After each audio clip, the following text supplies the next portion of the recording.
Oke, assalamualaikum teman-teman. Kali ini saya ingin memberikan sharing mengenai gambaran bekerja di masa kini. Ya. Saat ini kita berada di era disrupsi, yaitu era di mana aktivitas yang awalnya dilakukan di dunia nyata sekarang mulai bergeser ke dunia maya. Hal ini dilatar belakangi oleh aktivitas digital yang semakin berkembang pesat. Saat ini banyak sekali barang atau jasa yang sudah mulai digantikan oleh sistem digital ya, ataupun mesin ya. Contohnya ya sharing saya kali ini. Ya, jadi dulu kalau kita mau sharing atau seminar itu dilakukan di sebuah aula ya. Ada coffee break ya kan. Jadi ada income untuk pemilik aula dan catering ya. Lalu misalnya dulu petugas teller di bank itu banyak ya. Namun sekarang mungkin sudah mulai digantikan dengan mesin ATM yang bisa setor dan tarik tunai ya.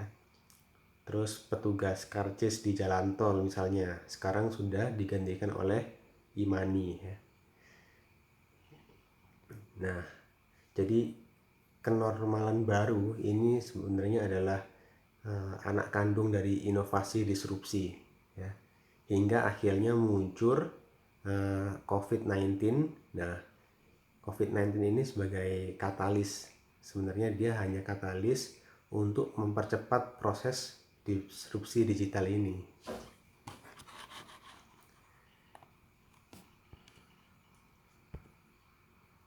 Oke, jadi jika kita melihat mobil ini ya, kita bisa membayangkan beberapa tahun ke depan pekerjaan sebagai supir kendaraan akan perlahan digantikan dengan mobil yang bisa menyetir sendiri ya, self driving vehicle.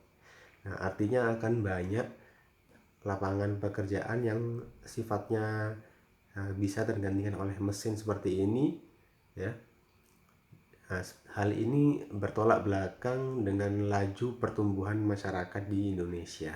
Akibatnya, untuk mencari pekerjaan akan semakin ketat ya, karena lapangan pekerjaannya jadi semakin terbatas.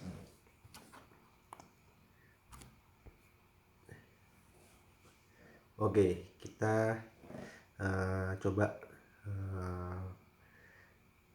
sinkronkan dengan komoditas batubara ya. Jadi seperti apa sih kebutuhan batubara di masa depan ya? Jadi Indonesia sebenarnya punya banyak banget cadangan batubara, terutama di Pulau Kalimantan ya, di Kalimantan Timur, Kalimantan Selatan, dan juga di Pulau Sumatera ya. Saat ini banyak perusahaan batubara yang dapat menyerap tenaga kerja di Indonesia. Nah, namun seperti apa prospek kebutuhan batubara ke depan? Apakah tantangan di era disrupsi ini juga berdampak di industri, khususnya pertambangan batubara? Oke, ini adalah challenge di dunia mining industry. Jadi sebelum adanya era disrupsi, industri pertambangan itu sendiri sudah memiliki banyak sekali tantangan ya, dan dikategorikan sebagai bisnis yang high risk. Contohnya ketidakpastian harga ya, karena barang yang dijual adalah komoditas, maka harganya ditentukan oleh pasar. Yang kedua, tantangan di aspek keselamatan dan kesehatan. Nah, ini juga sudah menjadi concern utama karena masih bergantung dengan banyak tenaga manusia. Yang ketiga, tantangan finansial karena memerlukan investasi yang sangat besar ya. Artinya potensi kerugiannya juga sangat besar. Yang keempat, tantangan kesulitan dalam memperhitungkan keuntungan ya, karena harga yang sangat fluktuasi. Dan yang terakhir kelima adalah tantangan dengan regulasi pemerintah dan isu-isu lingkungan.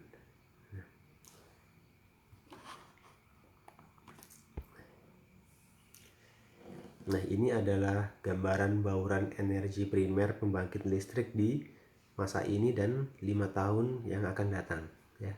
Dapat kita lihat bahwa persentase penggunaan batu bara sebagai bahan bakar pembangkit listrik ini berkurang dari 60,5% di tahun 2019 menjadi hanya 30% saja di tahun 2025, ya.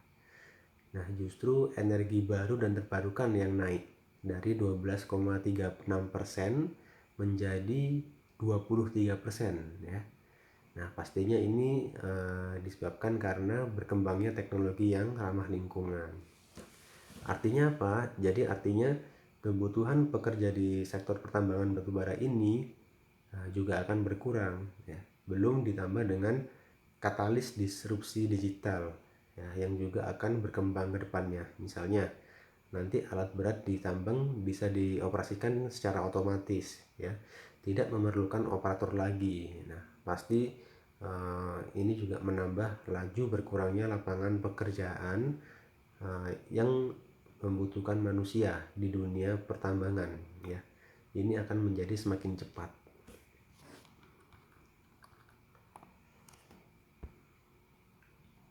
Oke, jadi melihat kondisi ini, ya, Adaro Group mencoba untuk mempertahankan kelangsungan usahanya dengan melakukan diversifikasi bisnis. Saat ini bisnis Adaro tidak hanya bergerak di bidang pertambangan batu bara saja, tapi ada 7 bisnis unit Adaro yang lain, yaitu Adaro Services yang bergerak di bidang jasa pertambangan. Contohnya anak perusahaannya itu PT SIS. Lalu ada Adaro Power yang bergerak di bidang pembangkit listrik tenaga uap. Contohnya PT MSW, PT TPI, ya, PT Bimasena Power Indonesia. Adaro Logistik, yaitu perusahaan yang bergerak di bidang pengangkutan batu bara menggunakan tongkang dan jasa bongkar muat batu bara dari tongkang ke kapal, ya, di pelabuhan. Dan ada 4 bisnis lainnya, yaitu Adaro Land, Adaro Water, Adaro Capital, dan Adaro Foundation. Oke, sedikit loncat. Jadi di digital disruption ini juga mengakibatkan munculnya pekerjaan-pekerjaan baru yang berorientasi pada teknologi, ya. Artinya salah satu tantangan yang harus dihadapi agar millennials bisa berjuang di dunia kerja adalah memiliki skill yang sesuai dengan perkembangan zaman dan dibutuhkan di dunia kerja pada saat ini, ya. Berikut ini adalah perubahan prioritas skill yang dibutuhkan di masa kini dibandingkan dengan 5 tahun yang lalu di tahun 2015, ya. Jadi 5 tahun yang lalu itu dibutuhkan orang dengan skill koordinasi dan people management, ya. Sedangkan kreativitas menjadi prioritas yang cukup rendah, ya. Kita lihat kreativitas di nomor 10, ya, di tahun 2015. Nah, di zaman now di mana peran manusia ini perlahan-lahan sudah mulai digantikan oleh mesin, ya, maka kebutuhan people management tidak menjadi begitu yang prioritas, ya. Yang menjadi penting adalah bagaimana caranya agar kita tidak kalah dengan mesin, ya. Jadi kalau mesin itu diprogram untuk menjalankan suatu hal yang rutin, mesin itu tidak bisa berpikir kreatif, ya. Maka dari itu kita dituntut bagaimana menjadi orang yang kreatif sebenarnya.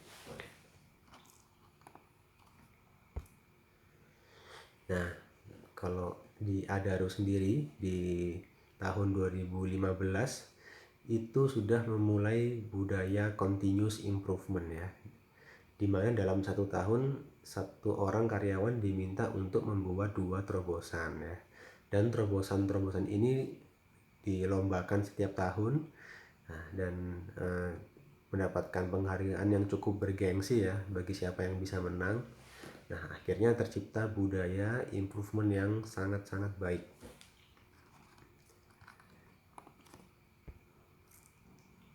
Oke, jadi di dunia pertambangan, hard skill yang harus dikuasai oleh seorang penambang selain pengetahuan pertambangan adalah juga harus menguasai skill komputer, skill keuangan, dan bahasa asing. Nah, di era digital ini, persaingan ekonomi itu menjadi semakin ketat ya. Karena dengan digital ini, batas negara itu menjadi semakin tipis ya. Hal ini bisa menjadi tantangan maupun peluang bagi pekerja-pekerja Indonesia. Peluangnya adalah negara-negara maju seperti di Eropa, Amerika, Asia Timur itu bisa semakin mudah menanamkan investasinya di negara berkembang seperti ASEAN ya. Karena biayanya di ASEAN ini lebih murah, sehingga dengan ini lapangan pekerjaan di ASEAN bisa bertambah ya. Untuk tantangannya, tenaga kerja asing juga bisa menjadi pesaing tenaga kerja lokal ya, di mana tenaga kerja asing biasanya memiliki daya saing yang cukup tinggi ya. Nah, sehingga iklim persaingan secara global juga menjadi tantangan baru dalam berkarir di masa ini.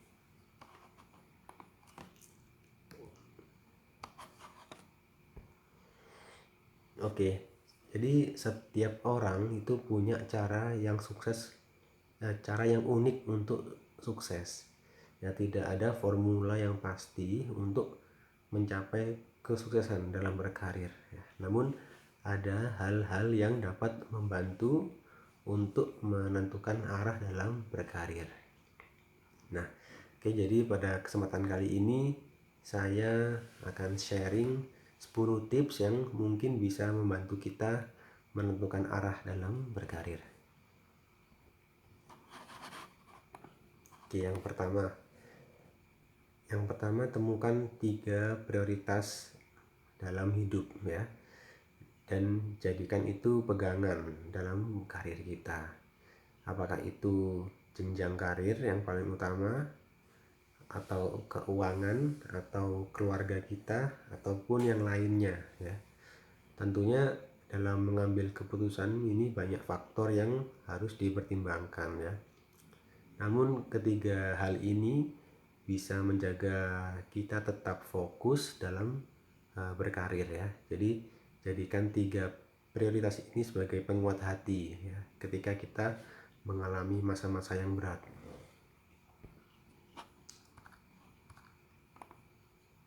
Nah, yang kedua, kita harus memiliki target karir ya. Kita harus merencanakan goal karir kita. Misal dalam 5 tahun ke depan saya sudah harus menjadi senior supervisor ya. Lalu 10 tahun ke depan kita harus menjadi seorang superintendent ya. Jadi dengan goal tersebut kita jadi fokus untuk menjalani proses dan berkembang ya, untuk mencapai tujuan karir kita itu. Terus selain memiliki target karir, hal-hal yang berpengaruh kuat terhadap pengembangan karir kita adalah minat bakat kita dan lingkungan sekitar kita ya. Jadi dengan itu kita harus memetakan sebenarnya apa sih minat dan bakat kita ya, dan kita harus mencari lingkungan yang bisa mendukung tujuan karir kita. Contohnya, jika kita melihat bakat dan ilmu kita itu di bidang seni ya, bisa jadi karir kita akan cepat melejit jika kita di lingkungan industri yang kreatif ya, dibandingkan jika kita bekerjanya di dunia perbankan atau keinsinyuran ya.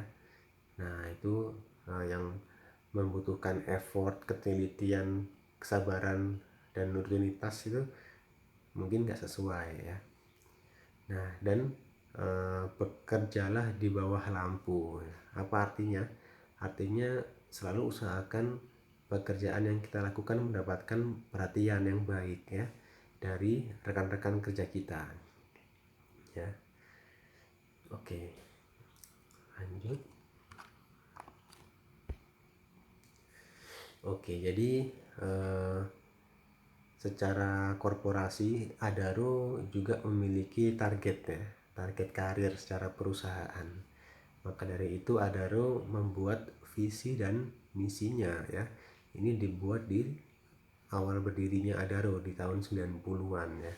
Visinya adalah menjadi grup pertambangan dan energi Indonesia yang terkemuka. To be a leading Indonesian mining and energy group. Itu visinya. Nah, kita lihat bahwa dengan visi itu di tahun 90-an, di tahun 2019 ya, atau sekitar 28 tahun kemudian, Adaro telah menjadi salah satu perusahaan pertambangan yang terkemuka di Indonesia ya, berdasarkan realisasi produksi.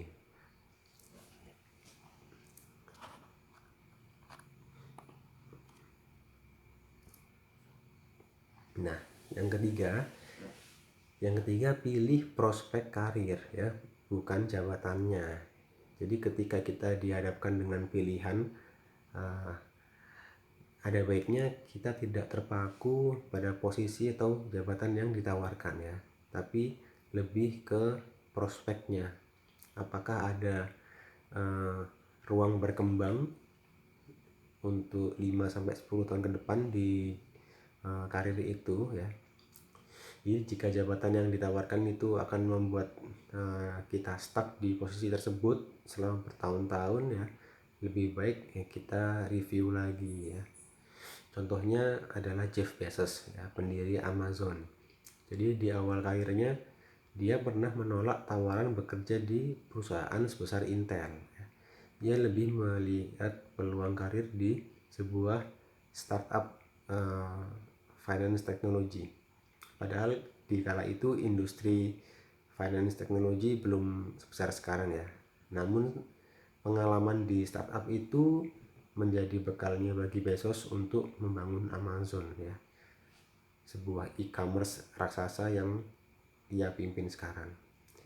Nah, banyak hal-hal yang besar ya jika kita bisa melihat suatu prospek.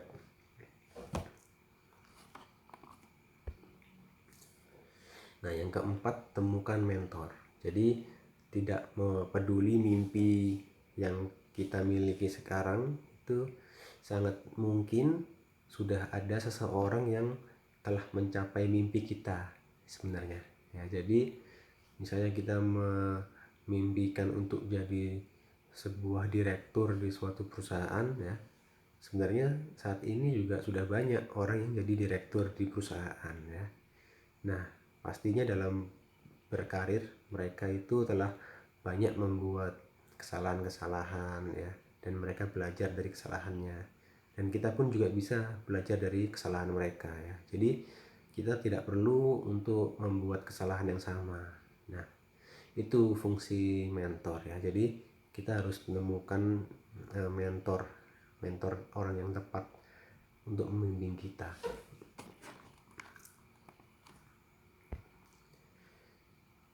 Yang kelima, kita harus melatih skill ya, melatih skill yang baru.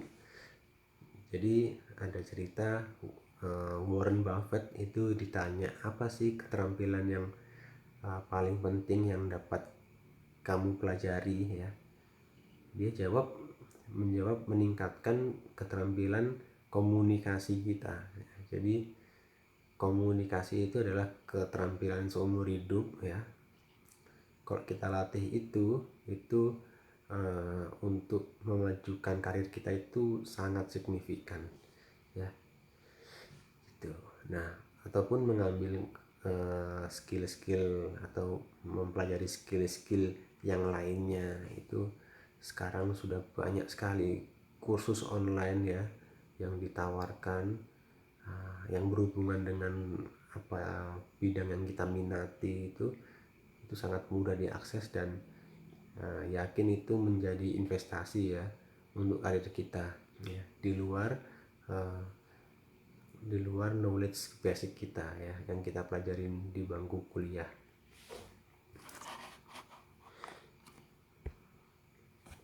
Nah, yang keenam adalah memperluas jaringan. Jadi network is net worth. Ya, jadi karir itu sebenarnya bukan hanya tentang pekerjaan kita saat ini, tapi bagaimana kita bisa memaintain hubungan dengan teman kerja kita ya, dengan network yang lain ya, teman-teman kuliah kita, sekolah kita, teman-teman kita di luar, itu semuanya adalah network yang harus kita maintain ya. Nah, jadi di kehidupan kita sekarang ini kita harus punya network ya, karena kita saling membutuhkan sebenarnya, dan kita juga bisa membantu orang lain. Dan yang ketujuh, selalu bijak dalam bersosial media ya. Kenapa? Karena orang HR itu memperhatikan sosial media kita ya, memperhatikan sosial media calon karyawan ataupun karyawan yang sudah bekerja di perusahaan tersebut ya. Sosial media itu bisa jadi mendukung ataupun justru memperlambat perjalanan karir kita ya. Gitu.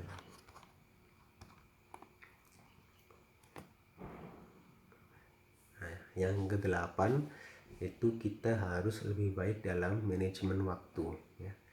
Setiap orang kita punya waktu yang sama ya dalam satu hari, tapi kita wajib lebih produktif ya. Kita harus memanage waktu ya, supaya kita dapat belajar keterampilan yang lebih banyak ya, dan kita tumbuh lebih cepat dalam karir kita.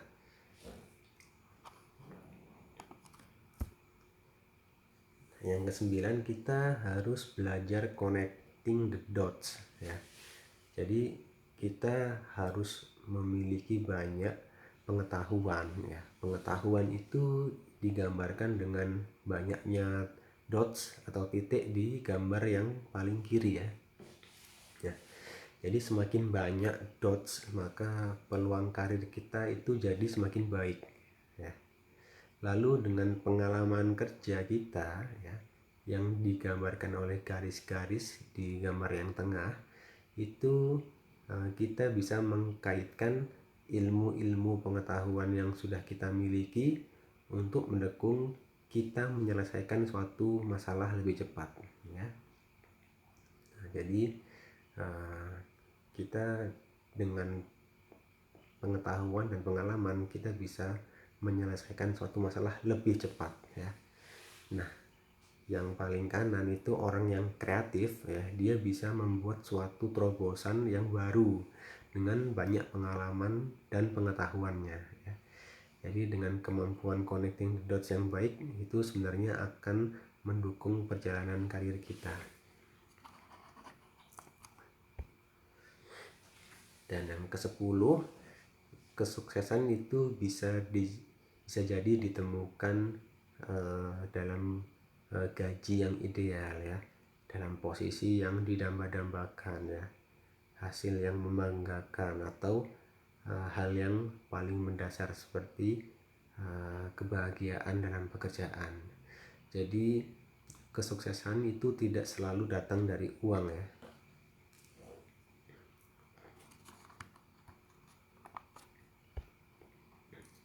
Oke, terima kasih.